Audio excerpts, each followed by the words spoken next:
अस्मद्गुरुभ्यो नमः। श्रीरङ्गसिंहगिरिदेशिकपादसेवा प्राप्ता किल द्रविडवेदरहस्यजातं श्रीगौतमान्वयजमाश्रितभागधेयं गोपालदेशिकमहं शरणं प्रपद्ये।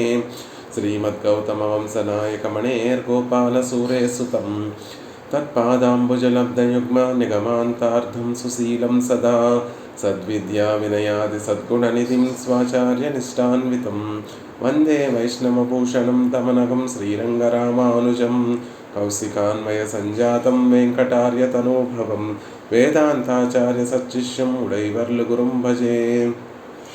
श्रीशैलेशैत्यादिप्रणतोऽस्मि नित्यं श्रीपराशरभट्टार्यः श्रीरङ्गे सपुरोहितः श्रीवत्साङ्कसुतः श्रीमान् श्रेयसे मेस्तु भूयसे। उल्लासपल्लवितपालितसप्तलोकीनिर्वाहकोरकितनेमकटाक्षलीलां श्रीरङ्गहर्म्यदलमङ्गलदीपरेखां श्रीरङ्गराजमहिषीं श्रियमाश्रयामः। नमः श्रीरङ्गनायक्यै यद्भ्रूविभ्रमवेदतः ईशैषितं यवैषम्यनिम्नोन्नतनिमिदं जगत् श्रीस्तनाभरणं तेजः श्रीरङ्गे शयमाश्रये చింతామణిమివోద్భ్రాంతం ఉత్సంగే అనంతభోగినః.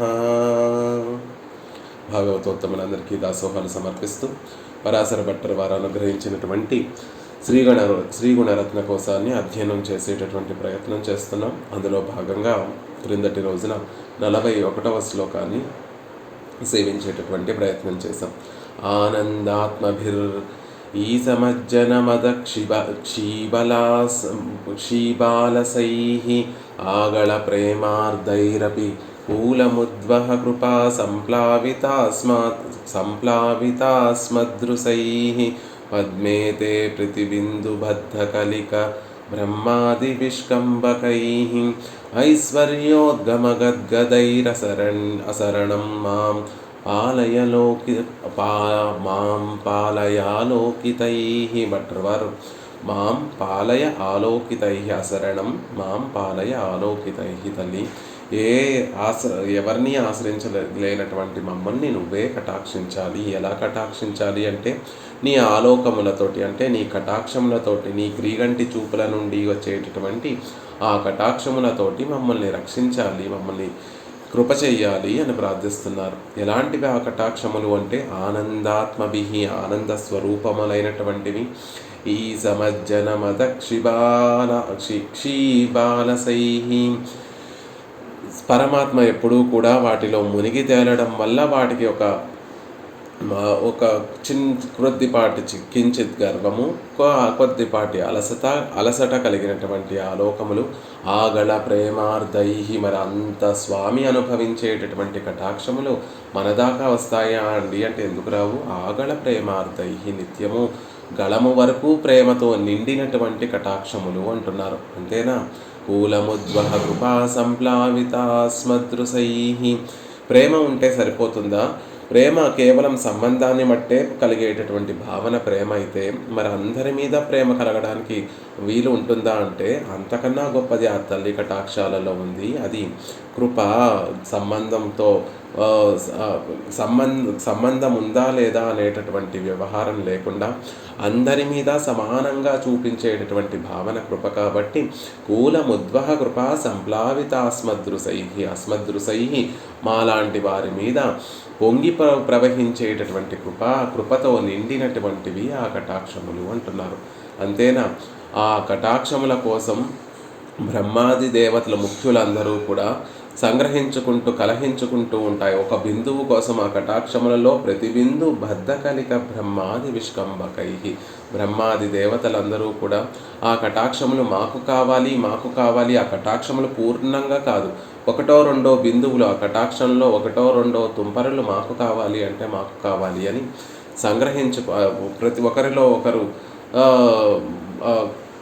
ఒకరిలో ఒకరు సంగ్రహించుకునేటట్టుగా ఉంటాయి అని చెప్తున్నారు. అంతేకాకుండా ఐశ్వర్యోద్గమ గద్గదైః, ఐశ్వర్యాలతోటి నిండినటువంటివి ఆ ఆలోకములు. అలాంటి ఆలోకితైః అశరణం మాం పాలయ, దిక్కులేనటువంటి మా అందరినీ కూడా ఆ కటాక్షాలతోటి మమ్మల్ని సంరక్షించు తల్లి అని ప్రార్థించారు భట్టర్ వారు 41వ శ్లోకంలో. తల్లిని తల్లి దగ్గరికి చేరారు. తల్లి యొక్క స్వరూపాన్ని అంతటినీ కూడా మనకి వివరించారు. తల్లి యొక్క గుణములను మనకి అనుగ్రహించారు. తర్వాత తల్లి యొక్క దివ్యమంగళ విగ్రహాన్ని మన చేత దర్శింపచేశారు. ఆ తల్లి దగ్గరికి చేరి ఆవిడ పాదార విందాలను 39వ శ్లోకంలో ఆశ్రయించారు. సురభిత నిగమాంతం వందిషీయేందిరాయా తవ కమలపలాస ప్రక్రియం పాదయుగ్మం మహతి యదుపమర్దై వైజయంతి హిమాంబః నుదిభిరివనవత్వం కాంతబాహాంతరాళే అని ఆ పాద పద్మాలను ఆశ్రయించారు 39వ శ్లోకంలో. ఆ తల్లిని ఆశ్రయించిన తర్వాత ఆవిడ కటాక్షాలు మన మీద పడుతూ ఉంటే వాటిని అనుభవించి భట్టర్ వారి మీద తల్లి యొక్క కటాక్షములు ప్రసరిస్తే ఆ కటాక్షమును వారు అనుభవించి ఆ అనుభవం మనసులో ఇమడక 2 శ్లోకాలలో ఆ కటాక్షాలన్నిటినీ వైభవాన్నంతటినీ కూడా మనకి అనుగ్రహించారు. 40వ శ్లోకం 41వ శ్లోకం కటాక్షముల యొక్క వైభవం. తల్లి క్రీగంటి చూపుల నుండి వచ్చినటువంటి ఆ కటాక్షాలు భట్టర్ వారి మీద కృప చేస్తే భట్టర్ వారు ఆ కటాక్షాలన్నిటినీ కూడా వారు అనుభవించి ఆ అనుభవం మనసులో ఇమడక ఇంత గొప్పవి ఆ కటాక్షంలోని మనకి తెలియచేసినటువంటివి. కటాక్షాలను అనుభవించిన తర్వాత మొత్తం దివ్యమంగళ విగ్రహాన్ని సేవిస్తున్నారు భట్టర్ వారు. ఆ దివ్యమంగళ విగ్రహాన్ని సేవిస్తుంటే అప్పటికే తల్లి కటాక్షాలు మన భట్టర్ వారి మీద పడ్డాయేమో. అప్పటి వరకు భక్తిగా ఉన్నటువంటి ఆ భట్టర్ వారి మనసులో భావనలు భక్తిని దాటి ప్రేమ దశలోకి చేరాయి. మనం ఎప్పుడు పరిపూర్ణంగా పరిపక్వత చెందుతాము అంటే ముందు జ్ఞానము, కర్మలు ఆచరిస్తే కర్మలు కూడా ఫలాన్ని విసర్జించి, అంటే ఫలము నాకు కాదు, చేయించుకునేటటువంటి వాడు శ్రీమన్నారాయణుడు, నేను కేవలం ఆయన పరికరంగా ఆయన నా ఆజ్ఞని పరిపాలిస్తున్నాను, చేయటమే నా పని, ఇందులోంచి వచ్చేటటువంటి ఫలము సర్వేశ్వరుడైనటువంటి శ్రీమన్నారాయణుడిదే అని కర్తృత్వాన్ని విడిచిపెట్టి ఆ ఫలాన్ని పరమాత్మకి విడిచిపెట్టి మనం ఆ కర్మల్ని ఆచరిస్తే అప్పుడు మనలో ఉన్నటువంటి గుణములు సద్దుమణిగి సత్వగుణం అనేటటువంటిది పైకొచ్చి ఆ తర్వాత కర్మల వల్ల జ్ఞానము, చక్కటి జ్ఞానం కలుగుతుంది. జ్ఞానం తర్వాత భక్తి కలుగుతుంది.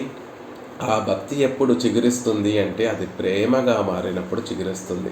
అది మన ప్రయత్నంతో అవుతుందా? కాదు. తల్లి కటాక్షాలు పడితేనే మన మనసులో ఉన్నటువంటి భక్తి ప్రేమగా మారుతుంది. అలా రంగనాయకి కటాక్షములకు పాత్రులైనటువంటి భట్టర్ వారు ఆ కటాక్ష ప్రభావంతో వారి మనసులో ఉన్నటువంటి భక్తి కాస్త ప్రేమగా మారిపోయి ఎదురుగా తల్లిని సేవిస్తూ, అయ్యో తల్లి ఎంత కష్టపడిపోతున్నామమ్మా అని కించిత్ ఆ తల్లి వైభవాన్ని చెప్తూ ఆ తల్లిలో ఉండేటటువంటి సౌకుమార్యాన్ని చూసి భట్టర్ వారు కొంచెం బాధపడేటటువంటి శ్లోకం 42వ శ్లోకం. తల్లిని సేవిస్తున్నారు, ఆవిడ దివ్యమంగళ విగ్రహాన్ని సేవిస్తున్నారు. ఆ దివ్యమంగళ విగ్రహంలో ఉండేటటువంటి మృదిమ అంటే మృదుత్వాన్నంతటినీ కూడా సేవిస్తూ, తల్లి ఇంత మృదువైనటువంటి తిరుమేని కలిగినటువంటి దానివి, ఇంత సౌకుమార్యం కలిగినటువంటి దానివి, నువ్వు ఎంత కష్టపడిపోతున్నావు తల్లి మా కోసము అని చెప్తున్నారు భట్టర్ వారు. తల్లి సౌకుమార్యాన్ని అద్భుతంగా ఈ శ్లోకంలో వర్ణిస్తున్నారు. తల్లిని చేరిన తర్వాత ఆవిడ సౌకుమార్యాన్నంతటినీ కూడా సేవించిన తర్వాత, అయ్యో నేను కఠినమైనటువంటి మాటలతోటి ఆ తల్లిని స్తుతిస్తూ ఆవిడకి బాధ కలిగిస్తున్నానే, నా మాటలు కూడా ఆవిడ్ని బాధ పెట్టేటటువంటి సౌకుమార్యం కలిగినటువంటిది. చూడండి, సౌకుమార్యం ఎంత సౌకుమార్యము అంటే నేను ప్రయోగించేటటువంటి పదములలో ఉన్నటువంటి కాఠిన్యము ఆవిడ సౌకుమార్యానికి అది తక్కువ, సౌకుమార్యాన్ని వర్ణించడానికి తక్కువ అయిపోతుంది. కాబట్టి అది ఆవిడికి కష్టం కలిగిస్తోంది. ఏదో నేను ప్రశంసిస్తున్నాను అనుకుంటున్నాను, ఆ తల్లిని స్తుతిస్తున్నాను అనుకుంటున్నాను నా వాక్కులతోటి, కాదు సుమా, ఆవిడకి కష్టాన్నే కలిగిస్తున్నాను. ఆవిడ దివ్యమంగళ విగ్రహం అనిర్వచనీయమైనటువంటిది. ఆ దివ్యమంగళ విగ్రహంలో ఉండేటటువంటి సౌకుమార్యం మాటలతో చెప్పలేనటువంటిది. అయినప్పటికీ కూడా నేను కష్టాస్పదమైనటువంటి కఠినమైనటువంటి ఉక్తులతోటి ఆవిడికి కష్టాన్ని కలగచేస్తున్నాను అని భట్టర్ వారు, ప్రేమ అతిశయించినటువంటి భట్టర్ వారు ఆ ప్రేమతో ఎదురుగుండా సేవించేటటువంటి శ్రీరంగనాయకి యొక్క దివ్యమంగళ విగ్రహాన్ని సేవిస్తూ, ఇంత సుకుమారమైనటువంటి దానవి నువ్వు తల్లి, నీకు ఇంత కష్టం ఏమిటమ్మా అని పాపం బెంగపడుతున్నారు భట్టర్ వారు ఈ శ్లోకంలో. పెరందేవి తయారు గారు అన్మ్యూట్ చేసుకొని శ్లోకాన్ని చెప్పవలసిందిగా ప్రార్థన చేస్తున్నాను. పాదారుం తుదమేవ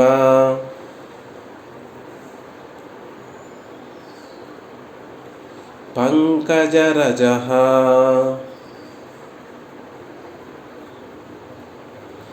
చేఠీభృసాలోకితైః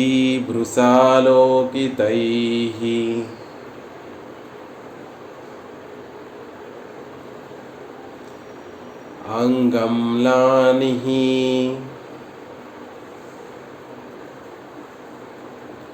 అథాంబా సాహసవిధౌ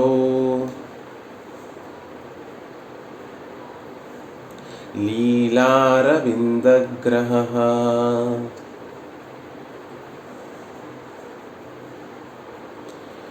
డోలాతే వనమాలయా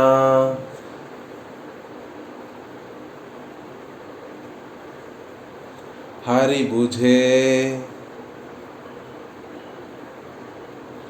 హాకష్టశబ్దాస్పదం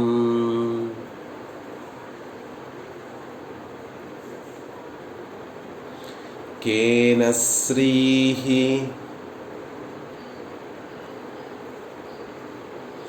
అతికోమలాతనురియం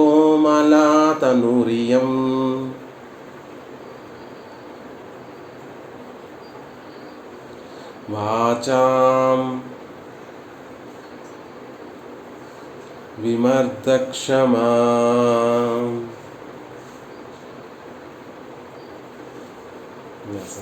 పాదారుం తుదమేవ పంకజరజశ్చేటీవృసాలోకితైః అంగమ్లానిరథాంబ సాహసవిధౌ లీలారవిందగ్రహః డోలాతే వనమాలయా హరిభుజే హాకష్టశబ్దాస్పదం కేన శ్రీరతికోమలాతనురియం వాచాం విమర్దక్షమా. అద్భుతమైనటువంటి శ్లోకం. దాసోహం తల్లి అద్భుతమైనటువంటి శ్లోకం. భట్టర్ వారు తల్లి సౌకుమార్యాన్ని చెప్తూ శ్రీహి అతి కోమలా తనుహు, తల్లి అతి కోమలమైనటువంటి అతి సుకుమారమైనటువంటి ఈ దివ్యమంగళ విగ్రహాన్ని కేన ఏ మాటలతోటి కేన వాచాం ఏ మాటలతోటి నేను అభివర్ణించను తల్లి. విమర్ధక్షమా సంఘర్షణము సహించదగినటువంటిదా, నేను చెప్పేటటువంటి మాటలకి నీ దివ్యమంగళ విగ్రహము కందిపోతుందేమో, ఏ మాటలతోటి నేను ఈ సౌకుమార్యాన్ని వర్ణించగలను, ఏ మాటలు చెప్పినా కూడా అది నీకు కాఠిన్యము కలిగించే నీ సౌకుమార్యానికి తక్కువ అవుతుంది. అలా తక్కువ చేసి చెప్తే నీకు నిజంగా అది కష్టమే అవుతుంది తల్లి అనేటటువంటి విషయాన్ని చెప్తున్నారు. శ్రీహి కో అతి కోమలా తనుహు. ఇయం ఈ ఎదురుగుండా చూస్తూ ఉన్నటువంటి శ్రీరంగనాయకి యొక్క దివ్యమంగళ విగ్రహ అతిశయము సౌకుమార్యము ఏ విధంగా వర్ణించగలను, ఏ మాటలతోటి నేను వర్ణించగలను. నేను చెప్పేటటువంటి మాటలన్నీ కూడా ఆవిడ సౌకుమార్యాన్ని తక్కువ చేసి చెప్తున్నాయి. కాబట్టి ఆవిడకి ఎంత కష్టం కలుగుతోంది, నా మాటలతోటి ఎంత కష్టం కలుగుతోంది అని భట్టర్ వారు కించిత్ ప్రేమాతిశయంతో చెప్పకుండా ఉందామా అంటే చెప్పకుండా ఉండలేరు. చెప్తేనేమో ఆవిడకి కష్టం కలుగుతోంది. అయినప్పటికీ కూడా ఆ ఎదురుగుండా ఆ తల్లి యొక్క దివ్యమంగళ విగ్రహంలో ఉండేటటువంటి సౌకుమార్యాన్నంతటినీ కూడా వారు అనుభవిస్తూ, తల్లి మా కోసం ఎంత కష్టపడిపోతున్నావు తల్లి, హాయిగా శ్రీహరి వక్షస్థలంలో సుఖంగా వేయించేసి ఉండకుండా అక్కడ నుండి ఇక్కడికి వచ్చి ఈ శ్రీరంగంలో మా కోసం వేయించేసి ఉండి ఎంత కష్టపడిపోతున్నావు అనేటటువంటి విషయాన్ని అందంగా భట్టర్ వారు తెలియజేసిన పిల్లల కోసం తల్లి తాను ఎంత కష్టపడిపోతున్నా కూడా తను ఎప్పుడూ కూడా ఆ కష్టాన్ని కష్టంగా భావించదు, అది సుఖంగానే భావిస్తుంది. అలా మమ్మల్నందరినీ కటాక్షించడం కోసం శ్రీహరి వక్షస్థలాన్ని విడిచిపెట్టి మరి పరమపదాన్ని, అతి భోగ్యమైనటువంటి పరమపదాన్ని విడిచిపెట్టి మరి ఇక్కడికి వచ్చి వేయించేసి ఉండి ఇక్కడ ఉండి మమ్మల్ని శ్రీరంగంలో వేయించేసి ఉండి మమ్మల్ని కటాక్షిస్తున్నావు, కానీ నువ్వెంత కష్టపడిపోతున్నావమ్మా అంటున్నారు భట్టర్ వారు.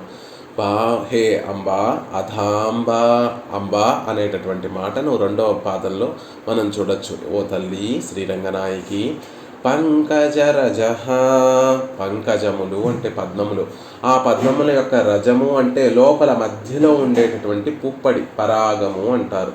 ఆ పరాగం ఎలా ఉంది? తే నీకు పంకజరజస్తే ఆ పద్మముల మధ్యలో ఉండేటటువంటి పుప్పొడి నీకు పాదారుం పాదారుంతుదమేవా పాదముల యందు అంతుర అరుంతుదమేవా బాధ కలిగించేటటువంటిది అవుతోంది భవతి అవుతోంది అనేటటువంటి విషయాన్ని చెప్తున్నారు. తల్లి, నువ్వు మా అందరి కోసం ఇక్కడికి వేయించేసి ఒక పద్మం మీద వేయించేసి ఉన్నావు. పద్మంలో సుఖంగా చూసేవారికి ఎలా ఉంది అంటే హాయిగా ఆవిడకి ఏంటండి శ్రీరంగం వేయించేసింది, శ్రీరంగానికి మంగళ దీపరేఖ అయింది. అసలు స్వామి అన్నీ చేసేది ఆవిడ కోసమే. అక్కడ వారోత్సవం, పక్షోత్సవము, నిత్యోత్సవము, అలా రోజు ఏదో ఒక ఉత్సవము శ్రీరంగనాయకిని ఆనందింపచేయడం కోసమే స్వామి అన్ని ఉత్సవాలు చేసుకుంటున్నాడు. అర్చకులేమో ఆవిడకి ఏ లోటు లేకుండా అన్ని ఉపచారాలు తగినట్టుగా ఉపచారాలన్నిటినీ చేస్తూ ఆవిడ్ని ఆనందపరుస్తున్నారు. అయినప్పటికీ కూడా కష్టం అంటారేమిటి అంటే భట్టర్ వారు చెప్తున్నారు, ఒకసారి ఆ తల్లి వేయించేసినటువంటి కూర్చున్నటువంటి స్థితిని చూడండి. పద్మం మీద కూర్చుంది. మరి ఏమిటండి, హాయిగా పద్మం మీదే కదా కూర్చుంది, పద్మం శుతిమెత్తనైనటువంటి పద్మం మీదే కదా కూర్చుంది. మరీ ఏమిటో ఇంత అతిశయంగా చెప్తున్నారు అంటే కాదు కాదు కాదు ఆ పంకజము మధ్యలో ఉన్నటువంటి పుప్పొడి ఏదైతే ఉందో అది ఎలా ఉందట తల్లికి? పాదారుంతుదమేవా ఆ పాద పద్మములలో ముళ్ళలా గుచ్చుకుంటోంది. అతి సుకుమారమైనటువంటి ఆ పాద పద్మములకి ముళ్ళలా గుచ్చుకుంటోంది ఆ పద్మముల మధ్యలో ఉన్నటువంటి పుప్పొడి. అంటే ఆ పుప్పొడి కన్నా కూడా అతి సుకుమారమైనటువంటిది ఆవిడ తిరుమేని.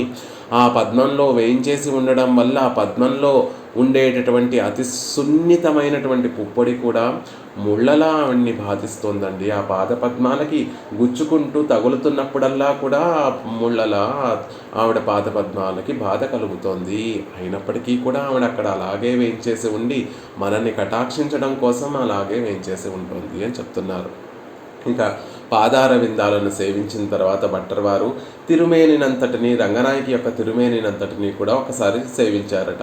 చూస్తే అది వడలిపోయి ఉందట. అంటే శరీరంలో కాంతి తగ్గిపోయి శరీరం వాడిపోయినట్టుగా కనిపిస్తోందట. ఏమిటి ఇలా వాడిపోయి ఉంది తల్లి యొక్క దివ్యమంగళ విగ్రహం అంటే చేటీ భృసాలోకితై అంగం లానిహి. ఆవిడ సర్వేశ్వరుని యొక్క పత్ని, ఈసురాలు, అంతటికీ కూడా ఈసురాలు. చక్రవర్తి యొక్క మామూలుగా ఈ లోకంలో ఒక రాజు యొక్క పట్టమహిషి రాణికి ఎంతోమంది పరిచారకులు ఉంటారు. అలాగే జగత్తుకే ఈశ్వరుడైనటువంటి ఆ సర్వేశ్వరుడి యొక్క పట్టమహిషి కాబట్టి ఆవిడికి కూడా బోల్డ్ అంతమంది చెలికత్తలు ఉన్నారు. చేటీ చెలికత్తల యొక్క భృస అధికమైనటువంటి ఆలోకితై చూపుల చేత అంగం లానిహి శరీరం వాడిపోయింది తల్లి.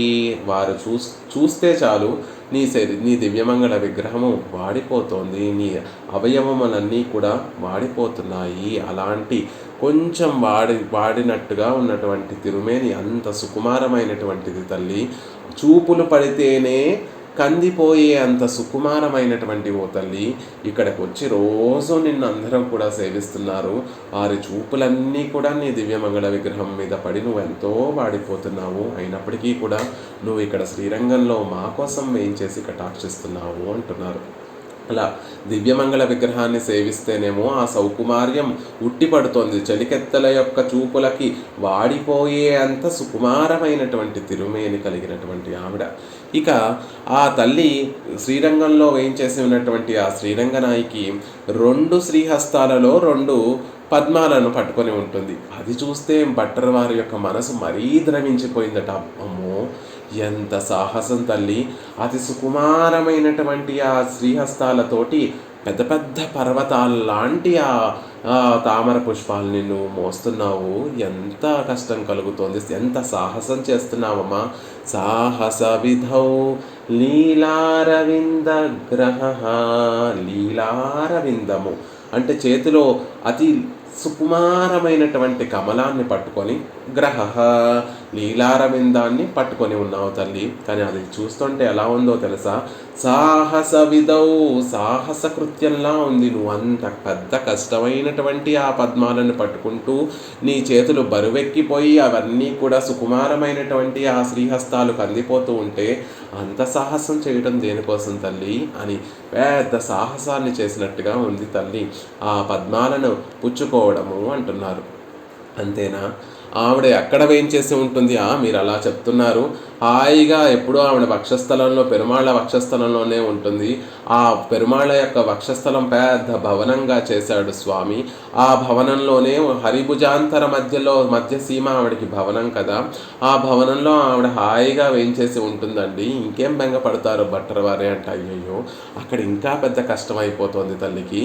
డోలాతే వనమాలయా హరిభుజే కష్ట శబ్దాస్పదం. విష్ణు అనుకుంటున్నాడు, శ్రీమన్నారాయణుని అనుకుంటున్నాడు, నేను తల్లిని ఎలా అయినా ఆనందపరచాలి, ఆవిడ నివసించేటటువంటి చోటులో అన్ని సౌకర్యాలు కూడా ఏర్పరచాలి అని తాను ఒక వనమాల ధరిస్తున్నాడట. ఆ వనమాల ధరించడం దేనికి అంటే, వక్షస్థలంలో ఉన్నటువంటి లక్ష్మీదేవి ఎప్పుడైనా విలాసంగా తాను క్రీడించాలి అని అనుకున్నటువంటి సందర్భంలో ఆ వనమాల ఆ లక్ష్మీదేవికి ఒక డోల అంటే ఊగేటటువంటి ఉయ్యాలగా అవ్వడం కోసం మహావిష్ణువు పెరుమాళ్ళు వనమాలను ధరిస్తున్నారట. అలా హరి భుజములలో ఉన్నటువంటి వనమాల తల్లి నీకు ఉయ్యాలగా మారింది. కానీ ఆ ఉయ్యాల కూడా నీకు ఆ ఉయ్యాల ఊగుతుంటే ఎలా ఉంది అంటే, అంత కఠినమైనటువంటి వక్షస్థలం మీద అంత కఠినమైనటువంటి పుష్పాలతోటి చేసినటువంటి వనమాలను ఉయ్యాలగా చేసుకొని ఊగుతుంటే కష్ట శబ్దాస్పదం, వినడానికే కష్టంగా ఉండేటటువంటి విధంగా ఉంది తల్లి. నువ్వు హరి వక్షస్థలంలో ఉండేటటువంటి వనమాలని ఊయలగా చేసుకొని హరి నిన్ను ఊపుతున్నాడు అంటే అది వినడానికే మాకు చాలా కష్టంగా ఉంది. అయ్యో ఎంత కష్టపెట్టేస్తున్నాడు ఆ హరిని నిన్ను అని భావిస్తున్నారు భట్టర్ వారు. కేనహ శ్రీహి, ఓ లక్ష్మీదేవి, ఇయం కోమల అతి కోమల తను, ఇలాంటి అతి కోమలమైనటువంటి నీ దివ్యమంగళ విగ్రహాన్ని కేనహ వాచాం విమర్ధక్షమా, ఏ విధంగా నేను నా మాటలతోటి నీ కోమలత్వాన్ని, నీ సుకుమారత్వాన్ని ఏ విధంగా నేను వర్ణించగలను? ఏ విధంగా నువ్వు ఈ మాటల్ని సహిస్తున్నావు? నేను చెప్పేటటువంటి మాటలన్నిటినీ, కఠినమైనటువంటి ఈ మాటలన్నిటినీ కూడా ఇన్ని రోజులు ఏ విధంగా సహిస్తున్నావమ్మా అని తల్లి యొక్క సౌకుమార్యాన్ని తలుచుకుంటూ భట్టర్ వారు బెంగపడిపోయినటువంటి, మనసు కరిగిపోయి బెంగపడిపోతూ అనుగ్రహించినటువంటి శ్లోకం ఇది. శ్రీరంగనాయకి, ఓ రంగనాయకి, పద్మంలో వేయించేసి ఉన్నావు. పద్మంలో ఉన్నటువంటి ఆ పుప్పొడి నీ పాదాలకి ముళ్ళలా బాధిస్తోంది. చెలికత్తెల యొక్క పలు చూపులు నీ శరీరానికి వాడిపోయేటట్టుగా చేస్తున్నాయి. నువ్వు ధరించినటువంటి లీలారవిందములు పట్టుకోవడం సాహసకృత్యంగా అనిపిస్తోంది మాకు. స్వామి వక్షస్థలంలో హాయిగా నువ్వు ఊయలు లూగుతున్నావని అందరూ అనుకుంటున్నారు, కానీ ఆ మాట వినడానికే కష్టంగా ఉంది. ఇంతటి సౌకుమార్యం కలిగినటువంటి నిన్ను వర్ణించటం అలవై అయినటువంటిది కాదు, మా సాధ్యం కాదు. కఠినోక్తులతోటి నిన్ను నొప్పించడం తప్ప నిజంగా నేను ఆనందపరచడం లేదమ్మా అని భట్టర్ వారు ఈ శ్లోకంలో తల్లిని ప్రార్థిస్తున్నారు. అంబా శ్రీహి, తల్లి శ్రీరంగనాయకి, ప్రేమ తల్లి పిల్లడి కోసం కష్టపడిపోతూ ఉంటే ఎప్పుడూ గమనించినటువంటి ఆ పిల్లవాడు ఏదో ఒక రోజు ఆ తల్లి పడేటటువంటి శ్రమ అంతా చూసి, అమ్మా ఎందుకమ్మా మా కోసం ఇంత కష్టపడిపోతున్నావు అని ఆ పిల్లలందరూ కూడా తల్లి దగ్గరికి వెళ్ళి వారు కన్నీరు పెట్టుకుంటూ ఆ మాటను అడిగితే ఆ తల్లి పొంగిపోయి, ఆ మాటకే పొంగిపోయి, నిజంగా ఆ తర్వాత నుంచి అన్నీ మానేసి నువ్వే చేసుకోరా అని విడిచిపెట్టేదు. ఆ తల్లే మళ్ళీ అన్నీ కూడా పిల్లవాడికి సమకూరుస్తుంది. కానీ ఆ మాటకి తల్లి పొంగిపోయి ఆనంద అశ్రువులు ఆ తల్లి కన్నుల నుండి కారుతూ ఉంటాయి. అలాగ భట్టర్ వారు కూడా శ్రీరంగనాయకి పడేటటువంటి ఆ కష్టాన్నంతటినీ కూడా చూసి, అంబా తల్లి శ్రీరంగనాయకి ఎంత కష్టపడిపోతున్నావు తల్లి మా కోసము అంటున్నారు. ఏమిటి ఆ కష్టము అంటే, పాదారుంతుదమేవ పంకజరజ సేవించ మొదటిగా 39వ శ్లోకంలో ఆ పాదార విందాలని ఆశ్రయించారు కాబట్టి ఆ పాదాలు ముందు వెళ్ళి మనం దాసోహం సమర్పించేది ఆ పాదార విందాలకే కాబట్టి ముందు ఆ పాదార విందాలని చూస్తున్నారు. ఎలా వేయించేసి ఉంది తల్లి? ఒక శ్రీపాద పద్మాన్నేమో క్రిందకి వేలాడదీసి మరొక పాద పద్మాన్నేమో ముడుచుకొని ఆ పద్మంలో వేయించేసి ఉంది అనేటటువంటి విషయాన్ని భట్టర్ వారు చెప్పారు. అలా మనం పాదార విందాల దగ్గర దాసోహం సమర్పించడానికి వెళితే ఆ పాద పద్మాలకి కింద ఉన్నటువంటి ఆ పుప్పొడి చూస్తే కఠినమైనటువంటి ముళ్ళలా తల్లి యొక్క పాదార విందములను బాధిస్తోంది. ఆ దృశ్యాన్ని చూసినటువంటి ఆ భట్టర్ వారు, అయ్యో తల్లి, పుష్పంలో సన్నిధి చేసి ఉన్నావు, పుష్పంలో వేయించేసి ఉన్నావు, ఆ పుష్ప దళాలు, ఆ పుష్ప పరాగము నీకేం కొత్త కాదు. ఎప్పుడో మేము పరమపదాన్ని విడిచిపెట్టి నువ్వు మా అందరి కోసం ఆ అరవిందంలో వేయించేసి ఉన్నావు, పుష్పంలోనూ పుష్ప మధ్యలో పుష్పవాసినిగా వేయించేసి ఉన్నావు. ఆ పంకజ రజస్సు నీ పాదార విందాలని ఎంతగా బాధిస్తోంది అని దుఃఖిస్తున్నారు అని భట్టర్ వారు బాధపడిపోతున్నారు. ఆ పుప్పొడి కాళ్ళకి ముళ్ళలా గుచ్చుకుంటూ బాధపెడుతోందట. పెరుమాళ్ళ కూడా మనందరి మనసుల్లో కూడా పెరుమాళ్ళు వేయించేసి ఉంటారు. పిరాట్టిమారులతో కలిసి పెరుమాళ్ళు వేయించేసి ఉంటారు. పెరియాళ్వార్ల లాంటి మహనీయుల యొక్క హృదయాలలో పెరుమాళ్ళు ఉండడం కోసం ఓడి వందు అలాంటి మహనీయులు ఆళ్వార్లు పూర్వాచారులు లాంటి వారి మనసుల్లో పరమాత్మ వేయించేయడం ఎలా వేయించేస్తాడు అంటే, నాకు పరమపదం కూడా వద్దు, నాకు క్షీరాబ్ది కూడా వద్దు అని తన పెట్టబేడ అంతా కూడా సర్దుకొని లక్ష్మీదేవిని ఒక చేత్తో పుచ్చుకొని ఆదిశేషుణ్ణంతటినీ కూడా బెడ్డింగ్లా చుట్టేసుకొని తన చంకలో పెట్టేసుకొని ఆభరణాలతో ఆయుధాలతోటి తమ పరివారం అంతటితో లక్ష్మీదేవి దేవీమారులందరితో కలిసి పరుగున వచ్చి ఆళ్వారులు లాంటి వారి ఉన్నతమైనటువంటి పరమ భాగవతోత్తములైనటువంటి వారి మనసులో పెరుమాళ్ళు హాయిగా వేంచేసి ఉంటారట. మనలాంటి వారి యొక్క మనసులో కూడా పాపం తప్పదు ఆయనకి. జీవుడు సృష్టిలో ఉన్నటువంటి ప్రతి వస్తువులో కూడా ఆయన లోపల వేయించేసి ఉండకపోతే ఈ వస్తువుకి ఒక ఉనికి అంటూ ఉండదు. కాబట్టి ఆయన అన్నిటిలోనూ కూడా వేయించేసి ఉంటాడు. మనలాంటి వారి యొక్క ఆత్మలలో స్వామి ఎలా ఉంటాడు అంటే, ఒక ముళ్ళ పాన్పు మీద కూర్చుంటే ఎలా ఉంటుందో, ఎంత కష్టపడిపోతూ ఎంత కష్టాన్ని అనుభవించవలసి వస్తుందో అలా స్వామి వేయించేసి ఉంటాడు అని చెప్తూ ఉంటారు పెద్దలందరూ కూడా. ఇదివరకు కొంతమంది సాహస కృత్యాలు చేసేటటువంటి వారు మేకులన్నిటినీ కూడా ఒక చెక్క ముక్కకి కొట్టేసి ఆ మేకుల మీద మేము కూర్చుంటాము. యోగాన్ని అభ్యసించినటువంటి వారు ఎదుటి వారికి వినోదాన్ని కలిగించడం కోసం సాహస కృత్యాలు చేసేటటువంటి వారు ఆ మేకుల మీద కూర్చొని కూడా మేము నిర్భయంగా ఉండగలము అని ప్రదర్శిస్తూ ఉంటారు, సాహస కృత్యాలు ప్రదర్శిస్తూ ఉంటారు. కానీ పాపం పరమాత్మ నిత్యము కూడా మన మనసుల్లో అలాగే ఆ మేకుల మీద కూర్చుంటే ఎంత కష్టంగా ఉంటుందో అంత కష్టపడిపోతూ కూర్చుంటాడు. మనసులు ఆయనకంటే తప్పదు. తల్లి హాయిగా విష్ణు వక్షస్థలంలో వేయించేసి ఉండొచ్చు, లేకపోతే పాల సముద్రంలో వేయించేసి ఉండొచ్చు, లేకపోతే పరమభోగ్యమైనటువంటి పరమపదంలో కూడా వేయించేసి ఉండొచ్చు. అవన్నీ వదిలిపెట్టేసి తల్లి మా కోసం ఇక్కడికి వచ్చి శ్రీరంగంలో వేయించేసి ఉన్నావు, అది కూడా పద్మంలో వేయించేసి ఉన్నావు. కానీ ఆ పద్మంలో పుప్పొడి నీ కాళ్ళకి ముళ్ళలా గుచ్చుకుంటున్నా కూడా దానిని సహిస్తూ వేయించేసి ఉన్నావు కదా, ఎంతటి దయమ్మా అని ప్రార్థిస్తున్నారు భట్టర్ వారు. ఆవిడ పాద సౌకుమార్యం ఎలాంటిది అంటే, ఆ అతి సుకుమారం లోకంలో అత్యంత మెత్తదైనటువంటిది ఏమిటి అంటే పద్మం. ఆ పద్మంలో కూడా అత్యంత సుకుమారమైనటువంటిది ఏమిటి అంటే పుప్పొడి. అసలు పుప్పొడి అంటే ఇలా ముట్టుకుంటే అంటేటటువంటిది పుప్పొడి. అసలు పువ్వు రేఖ కన్నా కూడా శుతిమెత్తగా ఉంటుంది పుప్పొడి. అలాంటి పుప్పొడి కూడా తల్లి యొక్క పాదార విందాలకి ముళ్ళలా గుచ్చుకుంటోంది అనేటటువంటి విషయాన్ని చెప్తూ, ఆవిడ పాద సౌకుమార్యం అంత సుకుమారురాలు ఆవిడ పాదపద్మములు అంత సౌకుమార్యంగా ఉన్నాయి అనేటటువంటి విషయాన్ని చెప్తున్నారు. పరమాత్మ పాదార విందాలు కూడా కందిపోతాయండి. సప్రేమ భీతి కమలాకర పల్లవాభ్యాం సంవాహనేపి సపదిక్లమ మాదదానో వెంకటేశ్వర సుప్రభాతంలో ప్రపత్తిలో మనం సేవిస్తూనే ఉంటాం. తల్లి పరమాత్మ పాదార విందాలు స్పృశించాలి అంటే బెంగపడుతూ ఉంటుందట. ఎందుకు? తన స్పర్శ కొంచెం ఎక్కడ నిత్యము కూడా పరమాత్మ యొక్క పాదాలు పడుతూ ఉంటుంది లక్ష్మీదేవి. పడుతూ ఉండేటటువంటి సందర్భంలో కొంచెం గట్టిగా పట్టేస్తానేమో, అసలే సుకుమారమైనటువంటివి ఆయన పాదపద్మములు, నేను కొంచెం గట్టిగా పట్టేస్తే ఇంకా కందిపోతాయి స్వామి పాదార విందాలు అని ప్రేమ భీతి.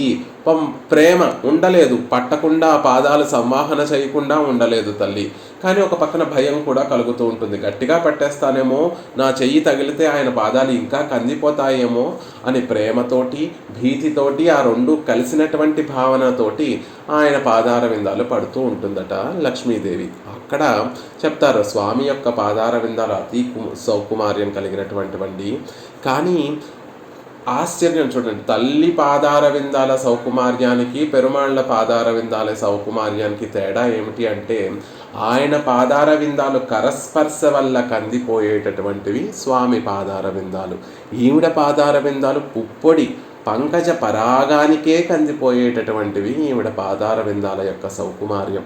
అంటే స్వామి పాదార విందాల సౌకుమార్యం కన్నా కూడా విరాటి యొక్క పాదార విందముల యొక్క సౌకుమార్యం చాలా గొప్పదండి. ఆయనను ముట్టుకుంటే కందిపోయేటటువంటి పాదార విందములు. ఈవిడి పాదార విందాల యొక్క సౌకుమార్యం ఎలాంటిది అంటే పుప్పొడి పంకజరజానికే పంకజ పరాగానికే కందిపోయేటటువంటి పాదార వింద సౌకుమార్యం కలిగినటువంటి ఆవిడ అంటున్నారు. మరి అంత సుకుమారమైనటువంటి ఆవిడ ఆ పద్మాన్ని విడిచిపెట్టి రావచ్చు కదండి అంటే ఒక మాట చెప్తున్నారు భట్టరవారు, పాదారుంతుదమేవ ఏవా. ఆ బాధించినప్పటికీ కూడా పాపం అక్కడే కూర్చొని ఉంది. ఈ లోకంలో తామర పుష్పమే అత్యంత మృదువైనటువంటిది, అత్యంత చల్లదనం కలిగినటువంటిది, అత్యంత సుగంధభరితమైనటువంటిది. అంతకన్నా గొప్పది ఈ లోకంలో అంతకన్నా సుకుమారమైనటువంటిది మరొకటి లేదు. తల్లి ఇక్కడ ఉండి అందరినీ కటాక్షించాలనుకుంటోంది కాబట్టి లోకంలో అత్యంత సుకుమారమైనటువంటిది ఏదో చూసుకొని అందులోనే ఇంకా కూర్చుంటోంది, తప్పకపోయినా అందులోనే కూర్చుంటోంది అనేటటువంటి విషయాన్ని మనందరినీ కటాక్షించడం కోసం ఆవిడకి ఆ పుప్పొడి బాధ పెడుతున్నప్పటికీ కూడా అందులోనే వేయించేసి మనల్ని కటాక్షిస్తోంది. ఇది ఆ తల్లి యొక్క రదిమ, ఆ మార్ధవము, ఆ సౌకుమార్యము. ఇంత సౌకుమారమురాలు ఆ తల్లి అంటున్నారు. పాదార విందాలు సేవిస్తేనేమో భట్టర్ వారికి మనసు అప్పటికే బాధ కలుగుతుంది, అయ్యో ఆ పుప్పొడి పాదార విందాలకి మేకుల్లా గుచ్చుకుంటున్నాయి అని చెప్పారు. కొంచెం తల పైకెత్తి తల్లి యొక్క దివ్యమంగళ విగ్రహాన్ని చూస్తే చేటి వృషాలోకితై అంగంలాని, అంగములన్నీ కూడా బడలిపోయి ఉన్నాయి. తల్లి యొక్క దివ్యమంగళ విగ్రహంలో ఉన్నటువంటి తిరుమేనిలో ఉన్నటువంటి దివ్యాంగములన్నీ కూడా బడలిపోయి ఉన్నాయట. అయ్యో ఇదేమిటి అనుకున్నారట భట్టర్ వారు. వెతికితే దానిని ఆలోచించి వెతికితే అప్పుడు ఆయనకి కారణం తెలిసిందట. అమ్మ జగదీశ్వరి, లోకాలకంతటికీ కూడా నాయకుడైనటువంటి ఆ స్వామికి పట్టమహిషి. పనిగత్తలు చెలికత్తలు ఎంతోమంది ఉంటారు. వారందరూ కూడా నిత్యము మేము వెళ్ళి అమ్మని తీర్చిదిద్దాలి, ఆవిడకి అలంకరణలు మేము సమర్పించాలి, ఏ వేళలో ఏ ఉపచారాలు సమర్పించాలో వాటినన్నింటినీ మేము సమర్పించాలి, మేము ముందు అని ప్రేమతోటి ఆ అవిలమైనటువంటి మనసుతో, కలుషితమైనటువంటి మనసుతో, ప్రేమతో కలుషితమైనటువంటి మనసుతో మేము ముందు అని కైంకర్యాలు సమర్పించడానికి సిద్ధపడిపోతూ ఉంటారు. వెళ్ళి ఆ తల్లిని అలంకరించేటటువంటి సందర్భంలో ఆ తల్లి హస్తం వైపు, ఆ తల్లి యొక్క తిరుముఖ మండలాన్నో, ఆ తల్లి యొక్క తిరుభుజాలను, ఆ తల్లి యొక్క కంఠసీమను వారందరూ కూడా చూడడం లేదు. ఆభరణాలు అలంకరించేటటువంటి నెపంతో అలంకరించేటటువంటి సందర్భంలో వారి చూపులు వెళ్ళి ఆ తల్లి యొక్క దివ్యాంగముల మీద పడుతున్నాయి. ఆ చూపులకే ఆ దివ్యాంగములన్నీ కూడా వడలిపోతున్నాయి, అవన్నీ కందిపోతున్నాయి అని చెప్తున్నారు.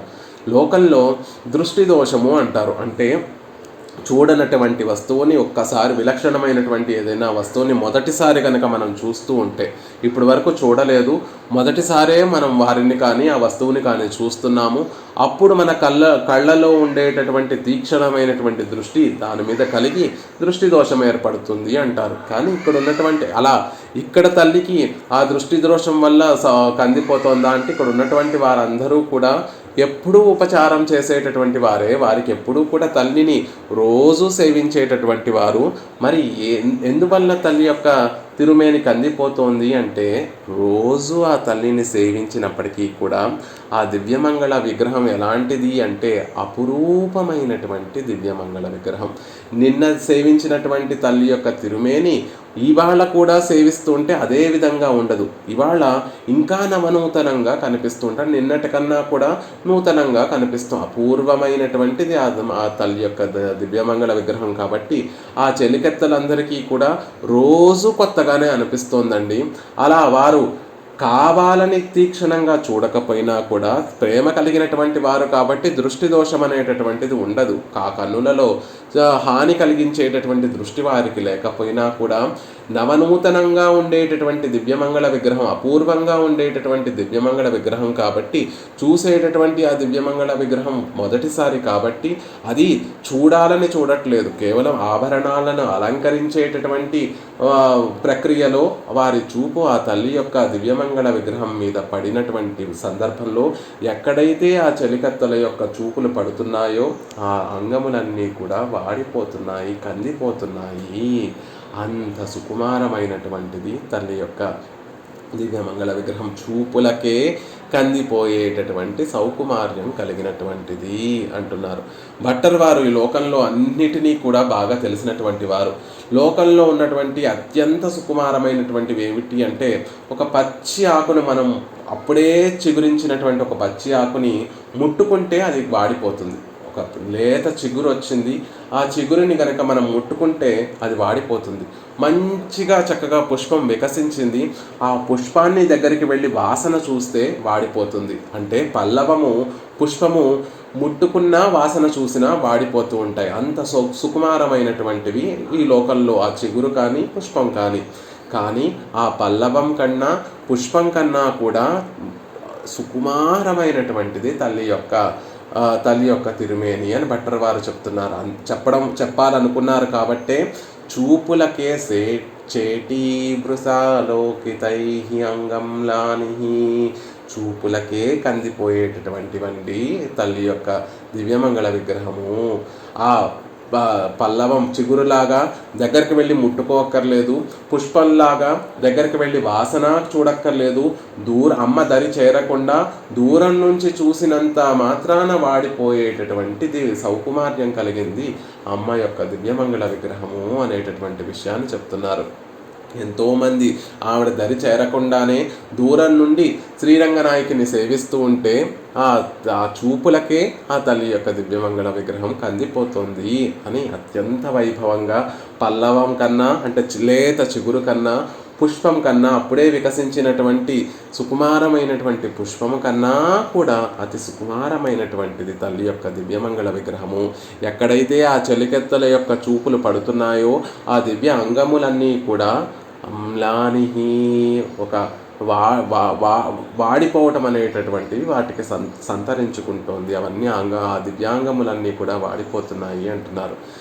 పోనీ లోకంలో ఉన్నటువంటి అర్చకులు చాలా ప్రేమ కలిగినటువంటి వారు.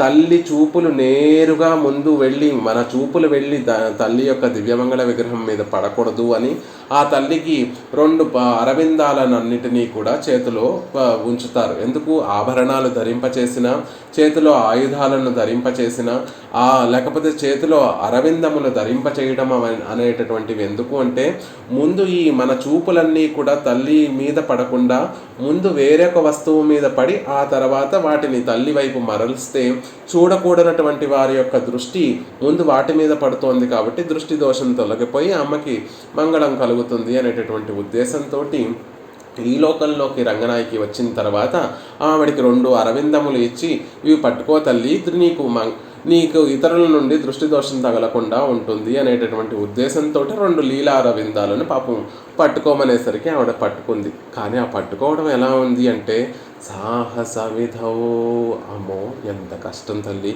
ఎంత సాహసాన్ని ఒడికొడుతున్నావో. ఆ లీలా అరవిందాలు లేత మొగ్గలుగా ఉన్నటువంటి ఆ అరవిందాలను నువ్వు పట్టుకోవటాన్ని చూస్తూ ఉంటే ఎంతో పెద్ద సాహసం చేసినటువంటిది అవుతోంది. స్వామి సుకుమారుడే కానీ ఆయన అన్ని అఘటిత ఘటనా సామర్థ్యుడు. ఆయన ఇలాంటి కఠినమైనటువంటి విషయాలు చేశాడన్న ఒక అర్థం ఉంది. కానీ నువ్వు అతి సుకుమారమైనటువంటి దానివి, నువ్వు ఈ లీలారవిందములను పట్టుకోవడం ఎలా ఉంది అంటే 7 ఏళ్ల వయసులో స్వామి 7 అహోరాత్రములను గోవర్ధనగిరిని తన చిట్టుకన వేలు మీద మోస్తాడు అని చెప్పినంత మాత్రాన ఆళ్వార్లు మహర్షులు అమ్మో ఇంత సాహసం చేశాడా, చిన్న వయసు 7 ఏళ్ల వయసు 7 అహోరాత్రములు గోవర్ధనగిరిని తన చిటికన వేళ్లతో స్వామి భరించాడా, ఎంత కష్టపడిపోయి ఉంటాడు ఆ స్వామి అని అందరూ భావించినట్టుగా, ఆయన విషయంలో అందరూ భావించినట్టుగా నువ్వు ఈ లీలారవిందాలను పట్టుకోవడం చూస్తే నువ్వు గోవర్ధనగిరిని ఎత్తినట్టుగా అనిపిస్తోంది. ఆ పట్టుకోవడం తల్లి చేతుల్లో ఉన్నటువంటి ఆ తామర పువ్వు భట్టర్ వారికి సుకుమారమైనటువంటి తామర మొగ్గలా కనిపించడం లేదు, అదేదో పెద్ద కొండను ఎత్తుతున్నట్టుగా కనిపిస్తోంది. ఆ తల్లి పెద్ద కొండను మోస్తోందా అన్నట్టుగా అనిపిస్తోంది. అందుకే సాహస విధౌ అనేటటువంటి మాటతో చెప్తే ఎంత సాహసాన్ని చేస్తున్నావు తల్లి. సాహస విధౌ లీలారవింద గ్రహ అన్నాడు కృష్ణుడు గోవర్ధనగిరిని ఎత్తాడు అని విన్నాము. కానీ నువ్వు రోజు కూడా అలాంటి గోవర్ధగిరులను 2 పట్టుకొని కష్టపడిపోతున్నావమ్మా అనేటటువంటి విషయాన్ని చెప్తున్నారు భట్టర్ వారు. అదేమిటండి, ఆవిడ హాయిగా విష్ణు వక్షస్థలంలో ఉంటుంది. ఆ హరి వక్షస్థలం ఆవిడికి ఆ ఆలయము, ఆ విహరించేటటువంటి చోటు అంతఃపురం కదా. అక్కడ నిత్యము ఆవిడే అక్కడ ఉంటేనే అక్కడ ఉంటూనే నేను ఒక్క క్షణం కూడా ఇక్కడి నుంచి విడిచి వెళ్ళను, అగలగిల్లే నిరయమెన్రు అలర్మేల్ మంగై ఇరమార్భాని. అక్కడ అంత సుఖంగా ఉండబట్టే ఆవిడ ఆ వక్షస్థలంలో హాయిగా ఉంటుంది. ఇంత సుఖం ఉంది ఆవిడికి, అయినా మీరు ఇంతలా కుంగిపోతున్నారు భట్టర్ వారు. చూడండి రంగనాథుడి యొక్క వక్షస్థలాన్ని చూడండి ఒకసారి, అక్కడ హాయిగా తల్లి వేయించేసి ఉంది అని ఎవరో రంగనాథుడి యొక్క వక్షస్థలాన్ని చూపిస్తే వెంటనే భట్టర్ వారు హా హా అయ్యో అయ్యో అయ్యో అని చెప్పేస్తున్నారు. ఎంత కష్టం వచ్చింది తల్లికి, ఎంత కష్టం వచ్చింది తల్లికి అంటున్నారు భట్టర్ వారు. డోలాతే వనమాలయా హరిభుజే హా కష్ట శబ్దాస్పదం.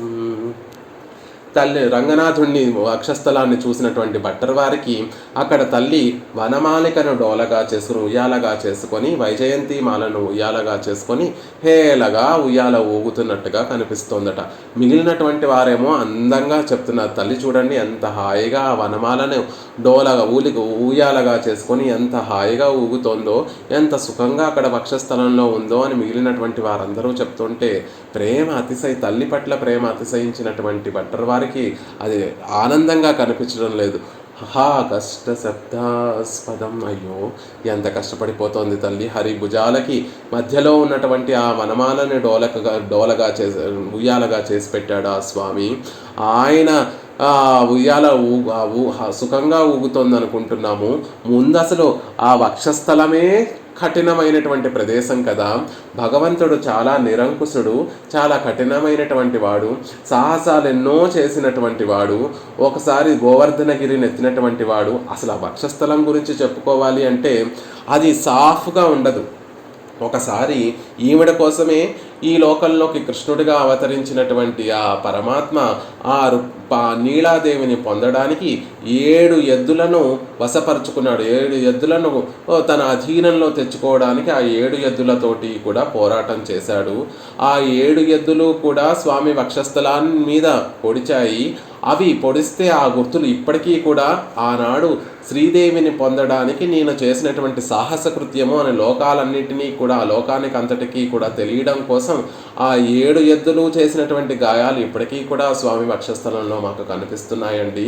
అంతెందుకు కరదూషణాదులందరూ కూడా 14,000 మంది రాక్షసులందరూ కూడా వచ్చి స్వామి మీద యుద్ధానికి వచ్చినటువంటి సందర్భంలో ఆ వక్షస్థలానికి ఎన్ని బాణపు దెబ్బలు తగిలాయో, ఎన్ని ఘాతములు కలిగాయో అవన్నీ కూడా తన వీర శౌర్య పరాక్రములన్నిటికీ కూడా చిహ్నంగా స్వామి ఈనాటికి కూడా వక్షస్థలంలో ధరించి ఉన్నాడు.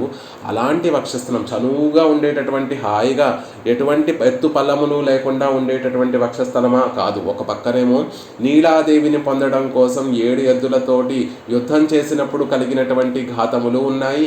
ఒక పక్కన సీతాదేవి మురిసిపోయినటువంటి స్వామి పరాక్రమం చూసి మురిసిపోయినటువంటి సందర్భంలో కలిగినటువంటి బాణపు ఘాతములు ఇప్పటికీ కనిపిస్తున్నాయి. అలాంటి చోట పాపం తల్లి వేయించేసి ఉంది మన కోసం కదా.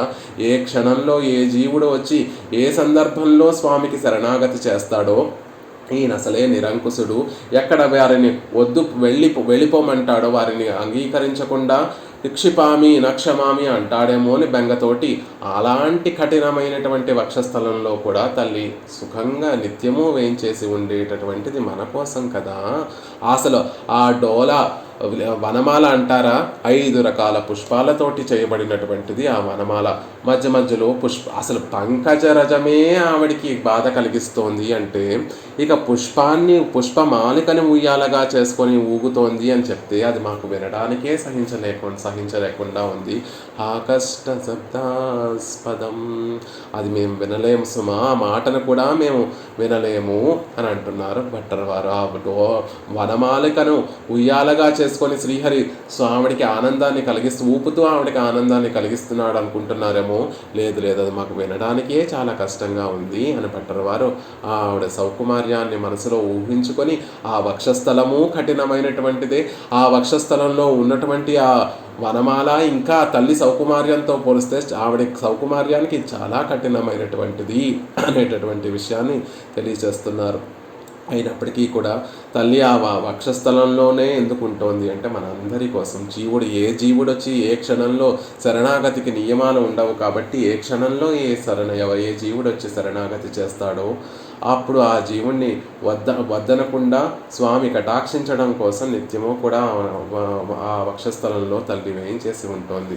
అలా ఉన్నటువంటి ఓ తల్లి శ్రీహి, ఓ తల్లి అతి కోమల ఇయం, ఇటువంటి అతి కోమల తనుహు, అతి కోమలమైనటువంటి దివ్యమంగళ విగ్రహాన్ని కేన వాచాం విమర్ధక్షమా, ఏ మాటలతోటి మేము నిన్ను వర్ణించగలని సౌకుమార్యాన్ని వర్ణించగలము తల్లి. ఇన్ని రోజులు ఎన్నో శ్లోకాలలో ఎంతో వైభవంగా నీ దివ్యమంగళ విగ్రహాన్ని చెప్తున్నాము అనుకుంటున్నాము. మేము వేసినటువంటి ఆ పదములన్నీ కూడా నీ సౌకుమార్యానికి తగినటువంటివి కాదు. నిజానికి ఆ పదములు నిన్నింకా కష్టపట్టి ఉంటాయి. మాటలు చేతల కన్నా కూడా మాటలు ఇంకా ఎక్కువ బాధను కలగచేస్తాయి. కాబట్టి భట్టర్ వారు ఎలా ఇన్ని రోజులు కూడా పరుషమైనటువంటి మాటలతోటి నిన్ను బాధించేశాము తల్లి. చూపులకే కందిపోయేటటువంటి సౌకుమార్యం కలిగినటువంటి దానివి నువ్వు.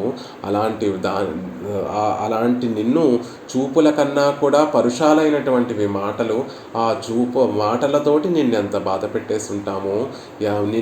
నీ సౌకుమార్యాన్ని తెలియచేసేటటువంటి ఆ వాక్కులు, వాటిని సమగ్రంగా తెలియచేసేటటువంటి పదములు మా వద్ద లేవమ్మా అనేటటువంటి విషయాన్ని భట్టర్ వారు తెలియచేస్తున్నారు. తల్లి యొక్క సౌకుమార్యాన్ని తెలియచేస్తున్నారు. మరి అలాంటప్పుడు అసలు శ్లోకమే అందించడం ఎందుకండి అంటే ఆ ప్రేమ దశలో తల్లి పడుతున్నటువంటి, మన కోసం తల్లి పడుతున్నటువంటి ఆ శ్రమనంతా కూడా భట్టర్ వారు చూసి ఆ కష్టాన్ని అనుభవిస్తున్నటువంటి తల్లి యొక్క ఆ స్థితిని చూసి మనసు కరిగిపోయి ఈ శ్లోకాన్ని మనకు అందించారు భట్టర్ వారు. పాదారుంతుదమేవ పంకజరజశ్చేటీ భృశాలోకితైః అంగం లానిరధాంబ సాహస విధౌ లీలారవిందగ్రహః డోలాతే వనమాలయా హరిభుజే ఆకష్టశబ్దాస్పదం కేన శ్రీః అతి కోమలాతనురియం వాచాం విమర్ధక్షమా.